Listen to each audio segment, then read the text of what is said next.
Hi, I'm Laura Waters. I'm a sexual health and HIV doctor in central London, and this talk is about the People First Charter and why language matters. These are my disclosures, none are relevant to this talk. And I'm going to be talking about person first language. This is not a new concept. It was first embraced back in 1974. And what it means is simply putting a person before a diagnosis. What do they have rather than what they are? And the often used example is diabetes, referring to someone as a person with diabetes rather than a diabetic, which makes them entirely about their condition. Now, a diabetic person still includes the word person, so is more acceptable than simply diabetic. But in general, the preferred term is person with diabetes. This is a key paper published in 2019. I'd encourage you to read it if you're interested in this topic, because it gives some history of this field and how the person first movement developed.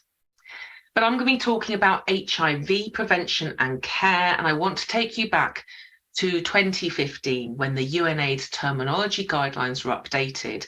And on their long list of preferred terminology is the key recommendation that we should not be referring to people as HIV infected. We can talk about HIV infected cells, but not an HIV infected person. And that's a preference led by the community. This has been embedded in those guidelines since 2015.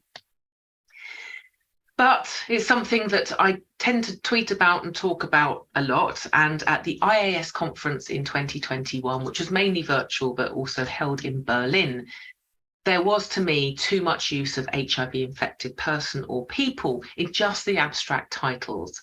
So I tweeted about it. And this is not new. There are many people and many community organisations who've done fantastic work in this field.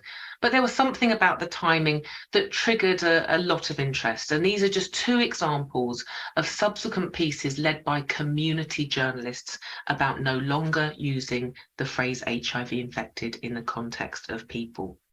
So I thought, well, what can I do? So I ended up staying up till the early hours of the morning in the middle of the conference and created this website, the People First Charter, which is a single issue website with recommendations for language around HIV and sexually transmitted infection, treatment and prevention. There's a single table of guidance. It's slowly being translated into different languages and some background which you may find interesting if you wish to have a look. Now, other than HIV infected person, what other terms should we not be using? And there's some examples here on the left with the preferred terminology on the right. They're all fairly self-explanatory, I hope. The one I want to emphasize is one that's important for all condition areas, which is if people are taking part in trials, they shouldn't be referred to as trial subjects. It should be participants or volunteers. The People First Charter is now endorsed by a number of different organisations, including some specialty journals, International AIDS Society and others, and hopefully that will grow. And I just want to finish by acknowledging that person first language is not preferred by everybody. Some communities prefer identity first language. So for example, autistic person rather than person with autism. The deaf community is another that prefers identity first.